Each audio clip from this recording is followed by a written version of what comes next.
Hi friends, welcome to our channel. இன்றைக்கி காலமே பெரிய ஷாக்கு. இந்த ஆப்பிள் செரி மரத்தில் நின்ன ஆப்பிள் செரியை ஏதோ பறிச்சிட்டு போயிருக்கு. இந்த ஒன்று தான் நின்றுது. லைட்டாக சிவப்பாக இருக்கும்போதே கவர் கட்டி விட்டுருந்தா காப்பாற்றி இருக்கலாம்.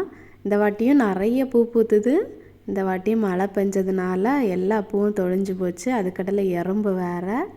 இந்த செடியில் நிறையவே இருக்குது. நெக்ஸ்ட் டைம் பார்ப்போம். இதே மாதிரி நிறைய பூ வந்ததுன்னா கவர் கட்டி விட்டு பழம் நம்ம பறிக்கலாம். அப்புறமா எங்கள் வீட்டில் ஒரு அத்தி செடி நிற்கிது. இது நல்லாவே திழுந்து நல்ல இலையெல்லாம் வந்துட்டு இருந்தது. இப்போ 1 மந்த் ஆகுது, சுத்தமாக இலையே இல்லை. இந்த மாதிரி லைட்டாக பச்சை கலரில் ஒரு முளைப்பு மாதிரி வந்து நிற்கிது. இது காய்க்குமா, இலை வருமா என்னன்னு எனக்கு சுத்தமாக தெரியலை. இல்லை ஏதாவது உரம் கொடுக்கணுமா என்னென்னு தெரிஞ்சால் மறக்காமல் கமெண்ட் பண்ணுங்கள். அப்படியே நம்ம சேனலை சப்ஸ்கிரைப் பண்ணுங்கள்.